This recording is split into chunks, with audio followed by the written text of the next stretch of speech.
Saya mau share tentang controlling spirit gitu ya. Beberapa waktu lalu sewaktu saya melayani di Taiwan, saya belajar tentang ini dan Tuhan bukakan, dan saya melihat wow, alangkah luar biasanya apa yang Tuhan bukakan, dan saya ini untuk bagian sama saudara semua. Nah, lalu saudara, sebelum masuk saya akan mulai gitu dengan sebuah pertanyaan. Pertanyaannya adalah, di mana kontrol itu berada? Di mana controlling spirit itu bisa ada? Jawabannya adalah di tempat di mana ada otoritas. Jadi di situ punya kemungkinan. Tapi saudara, untuk beberapa tempat, beberapa area itu lebih jelas kelihatannya. Contohnya saudara, yang pertama itu negara. Gitu. Kita semua hidup ya, tinggal di Indonesia, ini punya hukum. Kita semua punya peraturan dan kita diatur, kita dikontrol. Amin. Ya. Nah, yang pertama negara, yang kedua saudara, itu tempat kerja atau sekolah. Di sini kita yang sekolah nggak ada yang telat nggak dapat konsekuensi. Di sini kita yang bekerja nggak ada kalau kita telat kita nggak dapat konsekuensi. Ataupun kalau saudara punya bisnis dan saudara punya toko, karyawan saudara telat, saudara nggak kasih konsekuensi, nggak mungkin juga saudara. Oke, pasti ada, gitu ya. Jadi tempat pengaplikasian kontrol itu berbeda-beda. Berikutnya ada kemungkinan ada di mana? Ada di rumah. Karena orang tua itu yang megang otoritas dari Allah. Amin. Yang terakhir, ini bisa terjadi dan kita sangat tidak mau ini terjadi. Tempatnya di mana? Di gereja. Karena di sini ada otoritas. Jadi saudara, saya akan jelaskan saya akan jelaskan serinci mungkin. Ini arti dari controlling spirit atau roh pengendali gitu ya. Artinya itu apa sih? Controlling spirit atau roh pengendali adalah roh yang berusaha untuk mengontrol, memanfaatkan dan atau memiliki seseorang untuk kepentingan pribadi dengan cara membuat seseorang mengarahkan, mengatur, dan menghormati manusia yang seharusnya kepada Allah. Gitu. Ya, saya ulang sekali lagi ya saudara ya. Ya, controlling spirit atau roh pengendalian adalah roh yang berusaha untuk mengontrol, memanfaatkan, dan atau memiliki seseorang untuk kepentingan pribadi dengan cara membuat seseorang mengarahkan, mengatur, dan menghormati manusia yang seharusnya kepada Allah. Nah, jadi saudara, kalau di negara kita jelas saudara, ya, negara komunis nggak percaya Tuhan, mereka akan kontrol orang-orangnya sama pemimpinnya. Oke, ya, saudara, kalau negara komunis saudara kumpul 10 orang, 20 orang, kayak sel grup, saudara ditangkap saudara, itu akan dianggap sebagai bentuk tindakan pemberontakan. Gitu, sebagai bentuk ketidaktaatan kepada pemerintah. Oke, ya. Nah, lalu berikutnya saudara, di gereja tuh bisa jadi, tapi kita paling nggak mau jadi, karena gereja ini idenya Allah, gereja itu miliknya Allah. Gereja itu ya tempatnya ya kita semua di sini saudara, pastor dan jemaatnya itu milik Allah, bukan milik Pastor Insan, bukan milik Pastor Eng, juga bukan milik Pastor. Oke, kita semua di sini miliknya Allah, saudara. Jelas. Jadi, tapi karena di gereja ada kepemimpinan, di situ controlling spirit bisa terjadi. Namun kita paling tidak mau dan kita menolak itu terjadi di sini. Jadi ini penting banget saudara buat kita belajar. Ya, hari ini. Jadi controlling spirit bisa jadi di gereja, di rumahku juga bisa, gitu ya. Nah, lalu Insan, apa sistem pemerintahan gereja? Kan ada otoritas. Sistem pemerintahnya apa? Sistem pemerintahannya itu adalah teokrasi, saudara. Ya, negara Indonesia tuh demokrasi, kalau ini teokrasi, THEO. Demokrasi, demo itu artinya rakyat, krasi itu memerintah. Jadi rakyat yang memerintah. Gitu, makanya kalau kita pemilu kita nyoblos, gitu ya, bukan berdasarkan siapa keturunannya, enggak, kita tetap nyoblos. Nah, lalu saudara, apa itu teokrasi?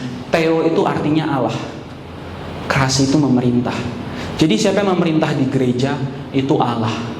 melalui pastor, pemimpin sel, kepala departemen, gitu. Jelas ya. Nah, makanya controlling spirit itu bisa terjadi dalam suatu gereja ketika apa? Ketika misalkan insan ketemu atau insan melayani seseorang, insan melayani Vicky, insan melayani Agus, gitu ya. Gitu. Saya dapat otoritas dari Allah. Allah percayakan sama insan Agus atau Allah percayakan sama insan Jesslyn untuk dilayani, untuk digembalakan. Tapi apa yang terjadi? Insan memanfaatkan, mengendalikan dan memiliki dia. Jadi saya pakai hidupnya orang ini untuk kepentingan saya. Yang seharusnya ya, saya bawa mereka mengenal Allah. Tapi saya bawa mereka, saya mengarahkan mereka, saya membuat mereka tergantung sama saya, dan saya membuat mereka menghormati insannya jauh lebih besar daripada menghormati Allah. Jadi itu controlling spirit, saudara. Gitu, ya. Nah, saudara siap ya? Kenapa saudara saya rindu untuk bukakan ini juga, saudara ya? Karena saudara, ketika orang yang melakukan controlling spirit atau yang dikontrol itu pasti akan rusak. Gitu, pasti akan terluka. Jadi kita nggak bisa lakukan itu di sini, saudara. Ya, karena kita semua milik Allah dan kita nggak mau hal itu terjadi. Kita nggak mau itu kita merusak gereja dan rencana Allah di tengah-tengah jemaat ini. Amin. Ya. Nah, lalu berikutnya saudara, ya, kenapa dan bagaimana controlling spirit itu bisa bekerja? Oke. Kenapa dan bagaimana controlling spirit itu bisa bekerja? Jawabannya itu adalah karena kebebalan dan pemberontakan. Jadi ini semua kembali dengan apa yang kemarin Pastor Eng bagikan di 1 Samuel 15. Gitu. Nah, saudara, dalam dunia ini saudara, dalam roh ini saudara, kita nggak punya banyak pilihan, saudara. Tapi di alam roh ini saudara, itu cuma ada 2 pemerintahan.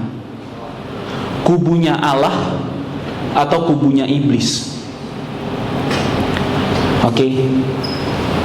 Orang yang hidupnya bebal, orang yang hidupnya memberontak, otomatis dia akan keluar dari sisinya Allah. Jadi kalau batas ini saudara, ini sisinya Allah, begitu insan menolak gitu ya, caranya Allah, apa kebenaran dari Allah, maka insan itu situ pindah ke sini.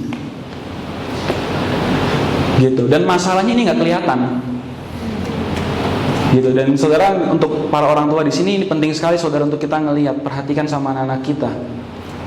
Gitu. Karena ketika seseorang melangkah keluar, memberontak, pasif, diem, gitu ya.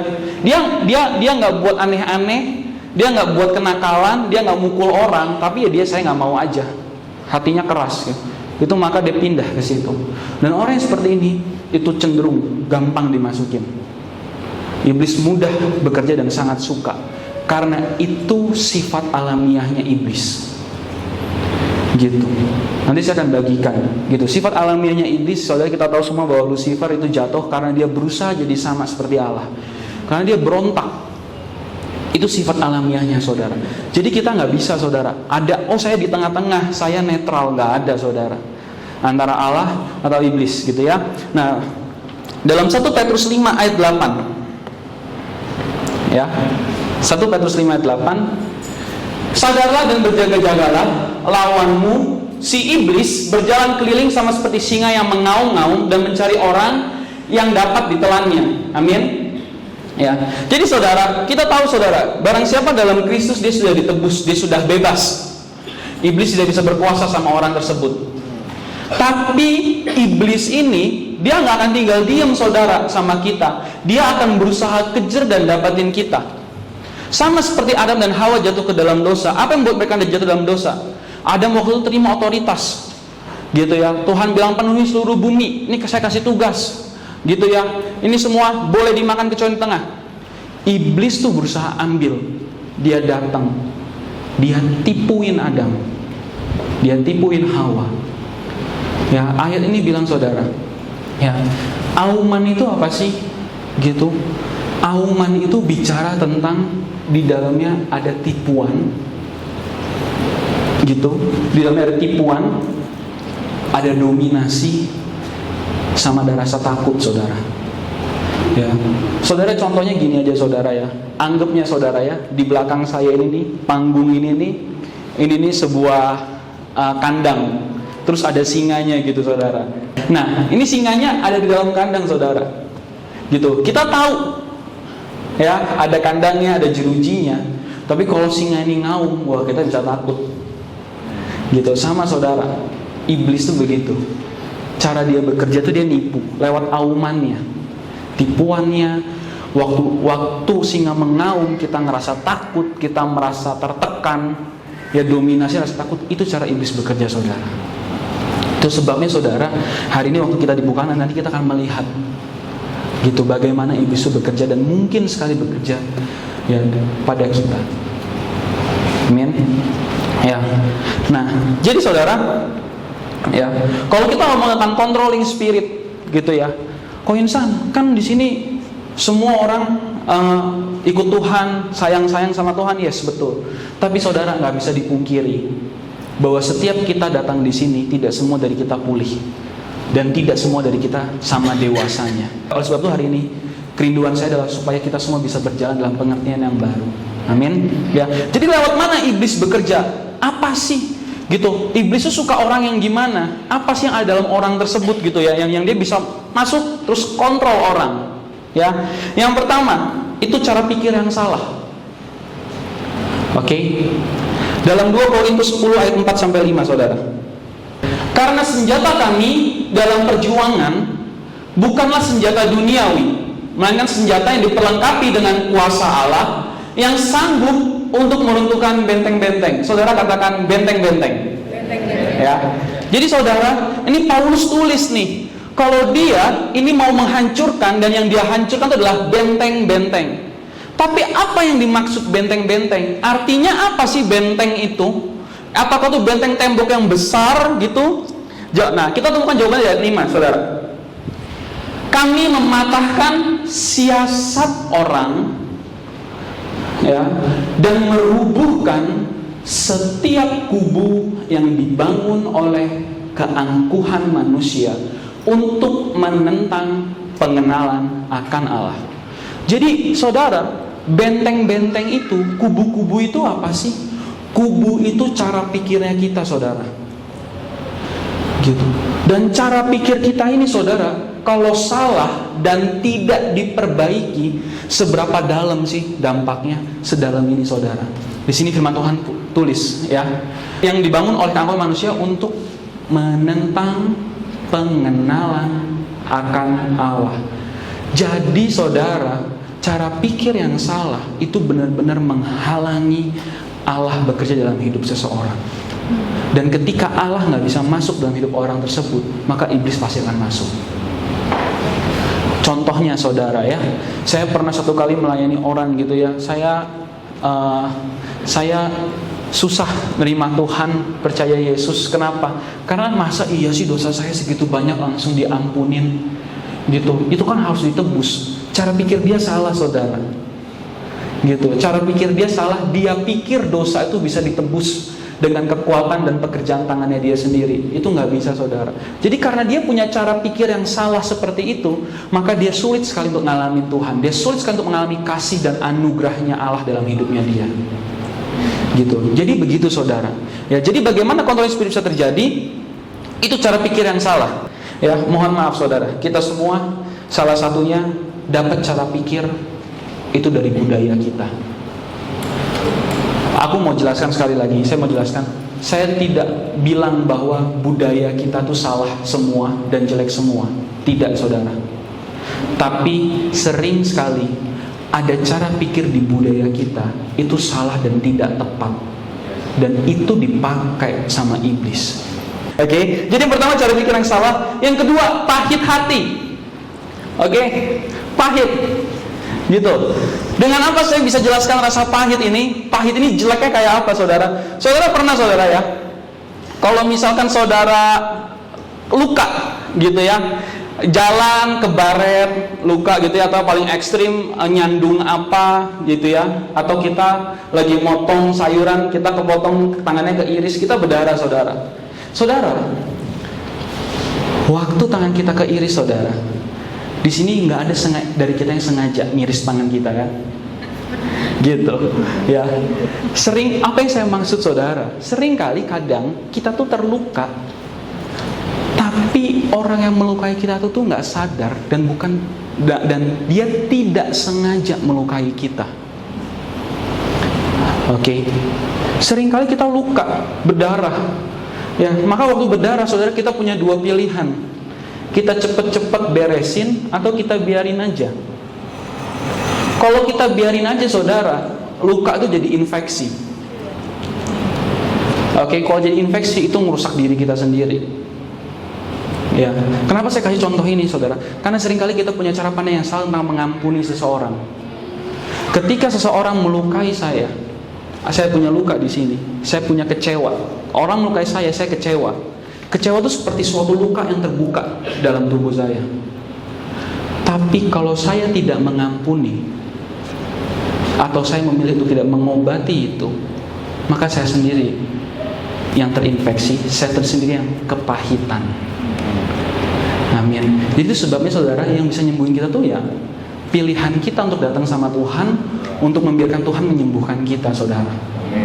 Orang yang pahit, wah ini iblis tuh suka banget gitu, karena orang yang pahit itu cara pikirnya tuh cepet banget dipelintir gitu. Nanti orang kalau udah kecewa, misalkan Ripka sakitin saya gitu ya, terus saya kecewa, besok-besok padahal Ripka nggak sadar gitu ya, terus besok-besok ketemu dia negur saya, waduh ini beneran ya Ripka nggak suka sama saya, padahal dia nggak sadar gitu kan, dia nggak tahu, dia nggak sengaja kalau dia buat salah sama saya.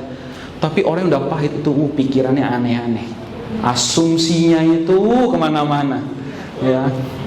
Oke. Jadi cara yang pertama ya, cara pikir yang salah. Yang kedua pahit hati. Yang ketiga ya, yang ketiga dan keempat ini ya, yang ketiga pemberontakan, yang keempat kebebalan. Orang yang memberontak dan orang yang bebal, iblis suka banget ya. Kita buka sekali lagi saudara ya, 1 Samuel 15 ayat 23. Sebab pendurhakaan sama seperti dosa bertenung, dan kedegilan adalah sama seperti penyembahan berhala dan terafim. Ya, ini saudara kemarin saudara masih ingat ya, ketika Saul buat salah, ya Pastor Eng bilang harusnya Saul bunuh Agag dan semua, jangan ada yang disisain, gitu ya, harus habis, tumpas habis. Tapi dia sisain. Udah disisain jahatnya, dia balikin lagi ke Tuhan. Tuhan, ini saya pisahin untuk ngasih persembahan buat Engkau. Ini kamu tuh nggak ngerti ya saya mau apa gitu. Allah tuh ngomong begitu saudara sama Saul, bebal banget. Tapi saya suka saudara ya, kita buka dalam bahasa Inggrisnya saudara, biar lebih gampang, lebih enak. Pendurhakaan itu bahasa Inggrisnya rebellion. For rebellion is as the sin of witchcraft. Sebab pendurhakaan itu seperti dosa bertenung. Orang-orang yang memberontak saudara, itu di hadapan Allah itu seperti dukun. Orang-orang yang pakai sihir. Kenapa saudara terjadi? Ya, kenapa orang yang memberontak itu identik sekali dengan dosa bertenung, dosa sihir, gitu, manipulatif. Karena ketika saya memberontak, saya akan berusaha bawa orang ikut saya. Karena pemberontakan kalau sendiri nggak bakal jalan, saudara. Kalau saya mau memberontak di jemaat ini, saya bisa bawa orang ikut saya. Saya bilang, wah Pak Coeng mah dia mah orangnya galak, udah nggak usah didengerin gini, wah itu. Saudara tahu saudara, ketika saya ngomong sama orang, wah Pak Coeng orang masih dengerin dia mah gini, itu saya udah mulai pakai sihir. Saya mulai kendalikan nih orang-orang ini untuk ikut saya. Wow, ya, pemberontakan saudara. Lalu, jadi saudara sebelum lanjut katakan sama sebelahnya, jangan berontak.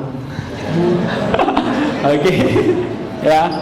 Lalu berikutnya, dan kebebalan, ya, itu and stubbornness is as iniquity and idolatry. Jadi kebebalan, kedegilan itu sama seperti adultery. Adultery itu artinya penyembahan berhala. Jadi saudara, nih kalau ada orang nggak pelihara patung, nggak simpen patung, dia nggak menyembah yang aneh-aneh, gitu ya, dia hanya menyembah Allah, gitu kan. Tapi orangnya susah banget diomongin, keras kepala, gitu ya. Ini kalau diadu sama batu karang yang pecah, saking kerasnya saudara. Terus Allah bilang, ya, kedegilan itu sama seperti nyembah berhala. Saudara tahu kenapa? Ketika saya degil, ketika saya punya cara pikir, ya anggap buku ini cara pikir saya gitu ya. Ketika saya punya cara pikir dan saya benar-benar, pokoknya ini yang benar, yang lain salah, gitu ya. Dan waktu saya ngomong, Pak Coeng harus ikut caranya saya. Waduh, udah. Padahal Pak Coeng adalah otoritas saya punya ide, nggak bisa Pak Coeng, harus pakai cara. Wah, ini benar-benar. Di mata Tuhan itu seperti nyembah berhala, saudara. Kenapa?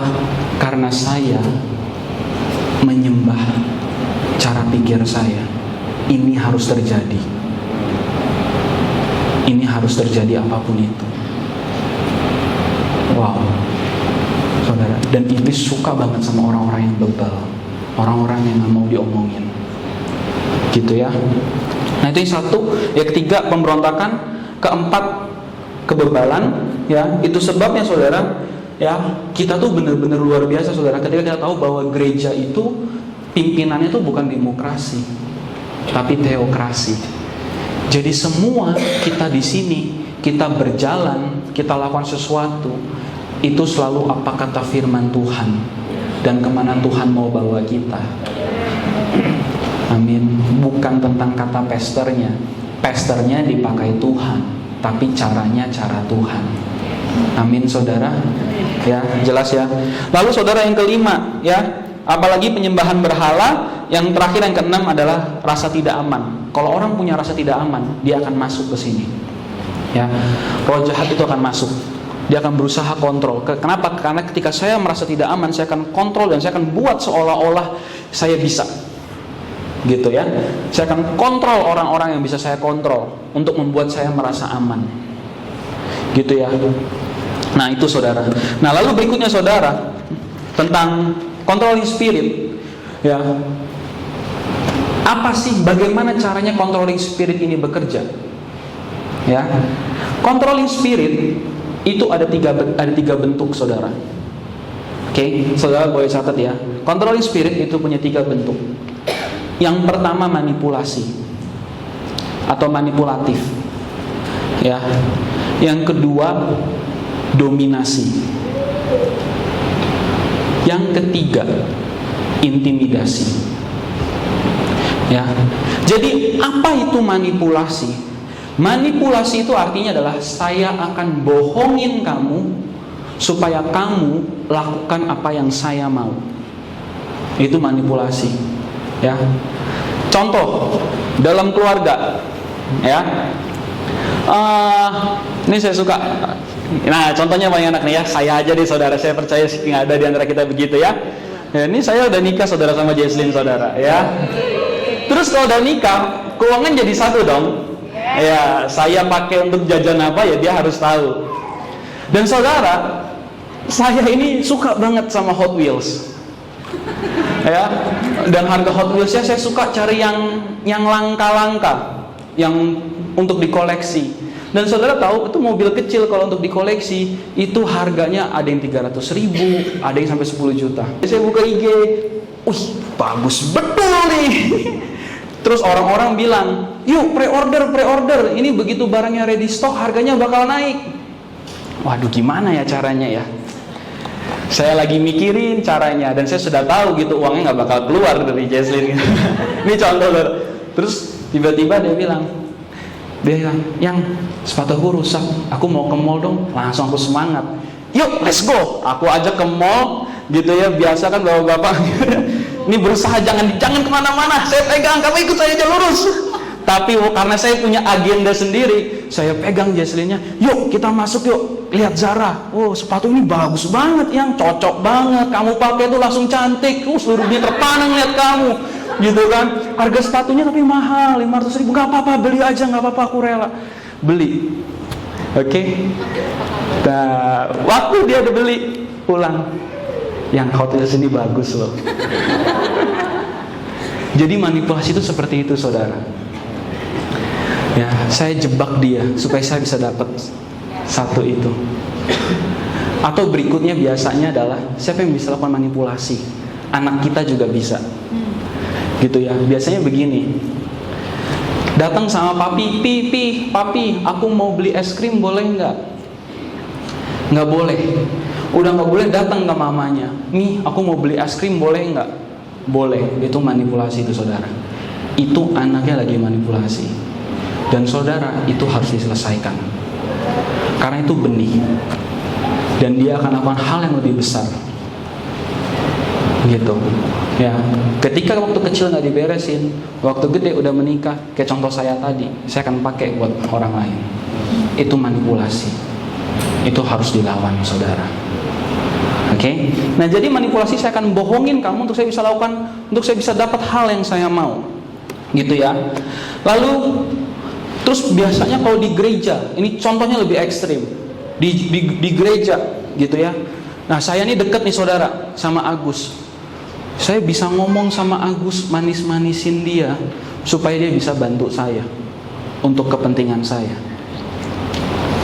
Itu bisa, saudara. Ya, dan kita pun juga nggak mau ini terjadi, gitu ya. Saya kalau mau minta tolong sama Agus, saya akan ngomong apa adanya. Agus, ini kau minta tolong, ini benar-benar pribadi buat Koko, gitu. Kau bisa nggak minta bantuan? Kalau nggak bisa, nggak apa-apa. Tapi ada yang manipulasi. Yuk kita pergi yuk ke sana. Aku pengen ngelihat ke sana. Kamu kan deket sama aku, ya. Kamu kan di sel group kan orang yang bertumbuh. Ayo ikut aku. Ya, padahal waktu pergi nggak ngapa-ngapain juga, cuma nganterin doang. Itu manipulatif, saudara. Itu sebabnya bisa terjadi di gereja. Dan sekali lagi, kita nggak mau ini terjadi di tengah-tengah kita. Amin. Yang kedua, dominasi. Apa itu dominasi? Dominasi itu artinya adalah saya akan paksa kamu untuk melakukan hal yang saya mau. Jadi itu dominasi.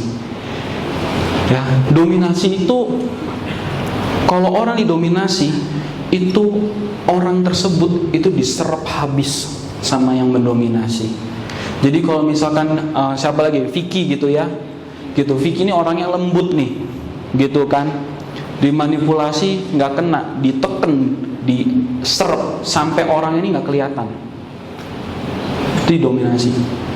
Saudara, orang yang dominan, orang yang tegas itu nggak selalu mendominasi, saudara. Ingat, dominasi adalah saya memaksa kamu untuk melakukan hal yang saya mau. Kalau saudara jadi orang tua tegas dengan firman Tuhan, saudara bilang sama anak saudara, misalkan kamu nggak sesuai firman Tuhan, saudara bukan mendominasi, saudara adalah orang tua yang baik, karena saudara ngajarin ikut Tuhan, bukan ikut saudaranya. Ingat, controlling spirit mengarahkan, menghormati dan mengontrol anak itu untuk ke saya, bukan ke Tuhan. Nah, jadi dominasi ini contohnya apa, saudara? Dipaksa, diserap gitu ya. Ini biasanya terjadi kalau seorang anak sudah menikah. Ya, ini contoh. Udah menikah, orang tuanya masih ubek-ubek rumah tangga anaknya. Itu dominasi, saudara. Diserap habis. Gitu ya. Ya, dan ini terjadi, saudara. Itu sama Isabel. Ya, istrinya Ahab. Gitu ya. Jadi saudara, kita akan lihat, saudara, bagaimana tentang penyembahan berhala dari generasi ke generasi. Ketika itu nggak putus, iblis akan masuk dan pakai. Oke, saudara, Isabel ini, saudara, itu punya suami namanya Ahab. Ahab itu punya bapak dan Ahab itu juga punya anak. Ya, kita akan buka. Jadi bapaknya Ahab itu namanya Omri. Di 1 Raja-Raja 16 ayat 25 sampai 29.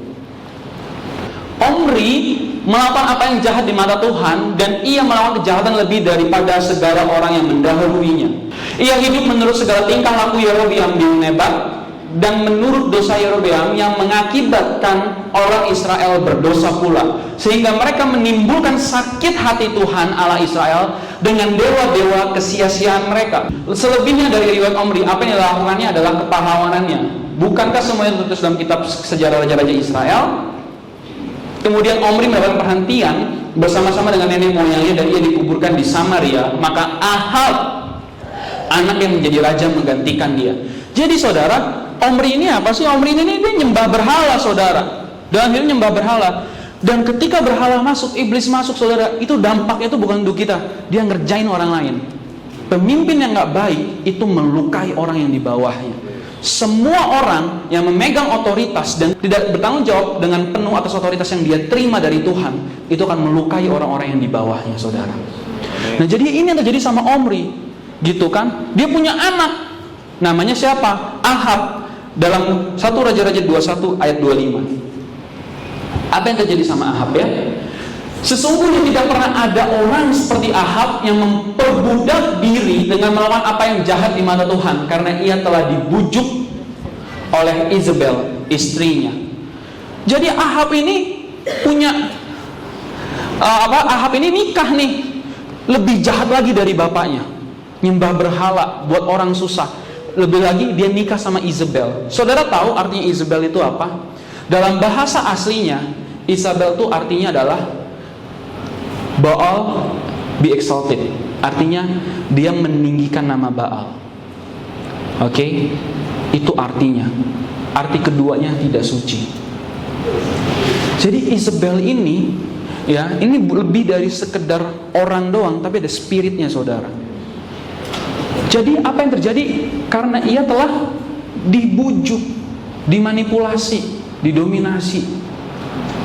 Dan kita tahu kejahatannya, ya, sampai dia tipuin orang untuk ngambil kebun anggur. Ya, itu yang terjadi, saudara. Dominasi, diserap habis Ahabnya, gak bisa mimpin laki-lakinya, hilang. Oke. Lalu berikutnya yang ketiga adalah intimidasi. Intimidasi itu artinya saya akan menakuti kamu untuk melakukan hal yang saya mau. Contohnya paling gampang, kalau kamu gak mau makan, mami sabet. Wah, gitu. Itu intimidasi, saudara. Ya. Kenapa saya bukan ini semua, saudara? Karena kita perlu pulih. Jadi saudara, ketika kita bicara tentang controlling spirit, manipulasi, dominasi, intimidasi, ini bisa terjadi lewat cara pikir. Jadi saudara, ya kenapa saya buat? Karena semua dari kita bisa jadi ada, dan sering kali kita lakukan itu lagi dan lagi dan lagi sama anak-anak kita, sama generasi yang akan datang. Dan ketika kita lakukan itu lagi, maka itu gak akan memulihkan, itu akan melukai saudara. Amin. Jadi saudara mau bertumbuh ya, kita ya. Amin. Nah, jadi saudara, bicara tentang controlling spirit bisa terjadi di mana aja, di rumah. Dan sekarang kita ngomong tentang spesifik ke gereja. Ada dua roh yang paling besar yang pengen banget masuk.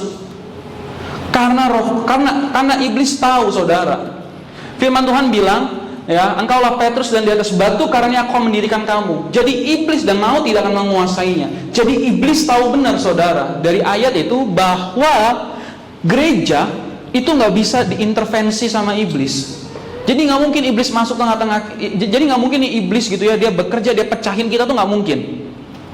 Satu-satunya cara gereja itu pecah dan rusak dengan cara mereka memecahkan diri mereka sendiri.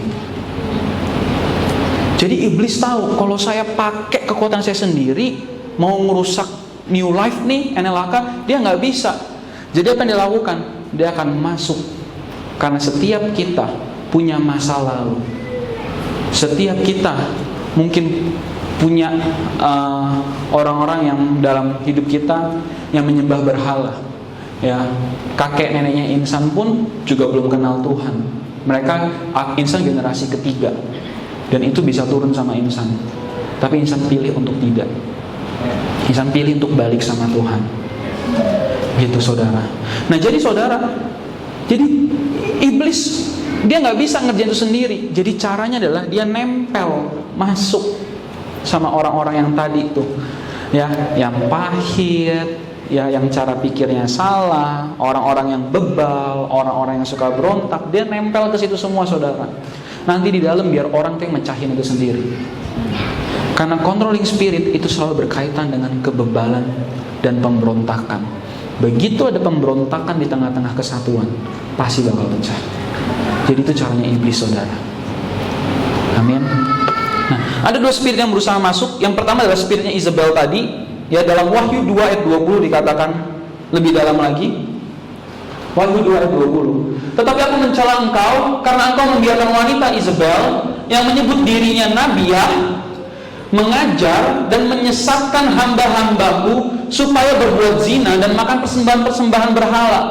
Jadi spirit Isabel ini nih masuk gitu ya. Dia bisa ngaku-ngaku seperti nabiah, orang-orang kelihatan pemimpin, dia masuk.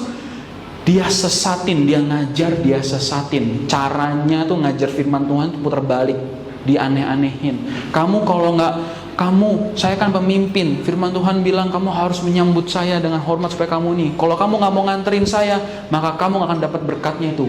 Dipakai firman Tuhan diputar balik, saudara. Ini jahat banget, saudara. Jadi spirit Isabel ini, ya, itu harus dilawan. Ya, ini yang pertama.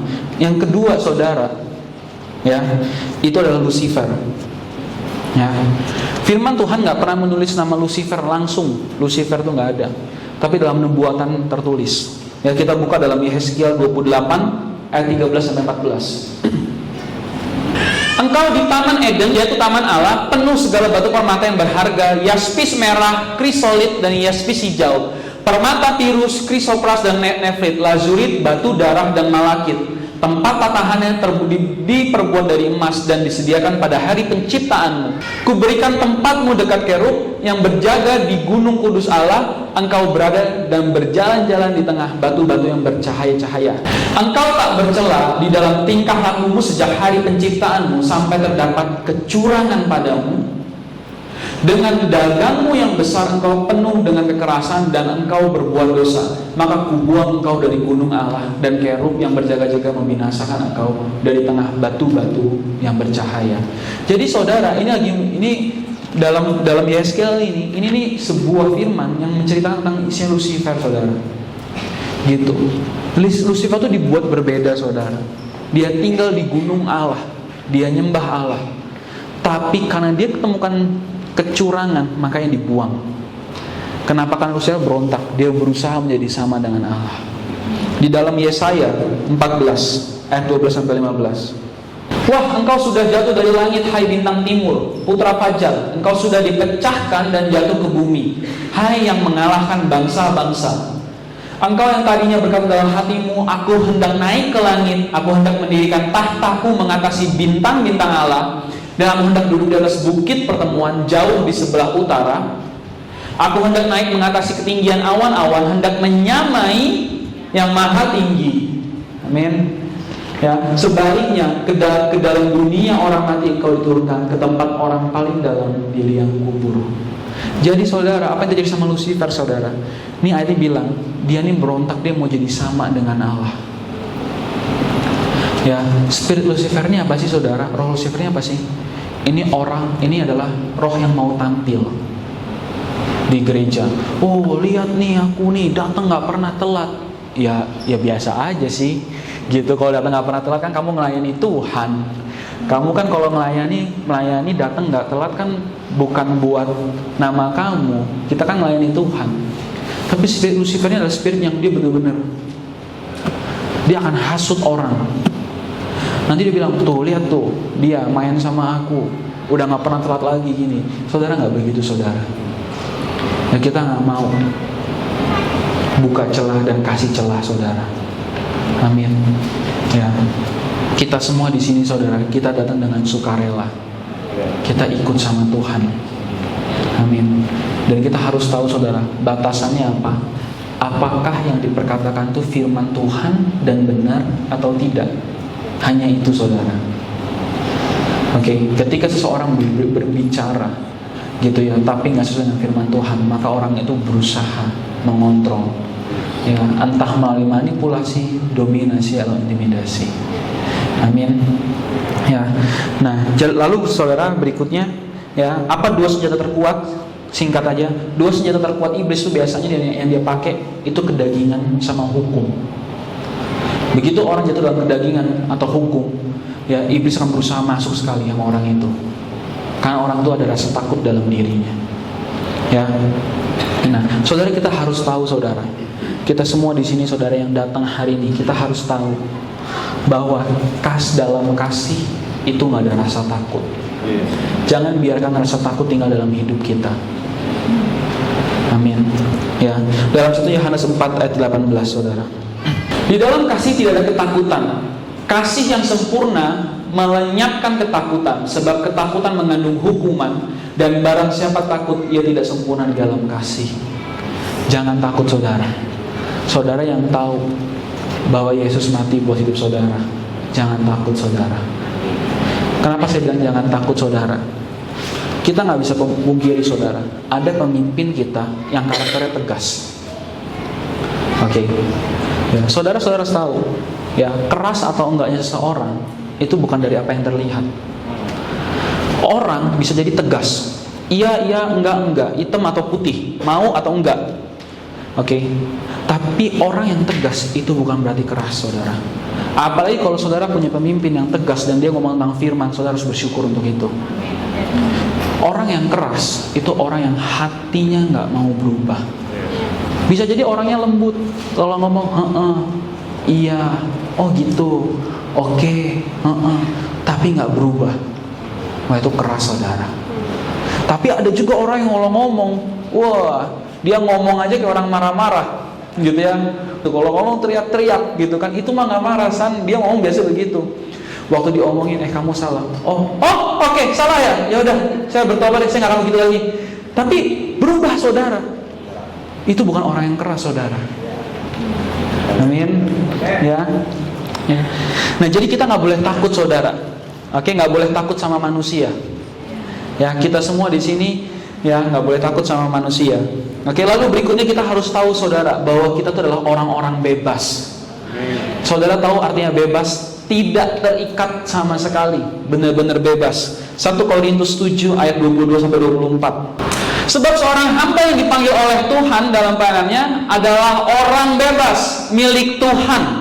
Demikian pula orang bebas yang dipanggil Kristus adalah hambanya.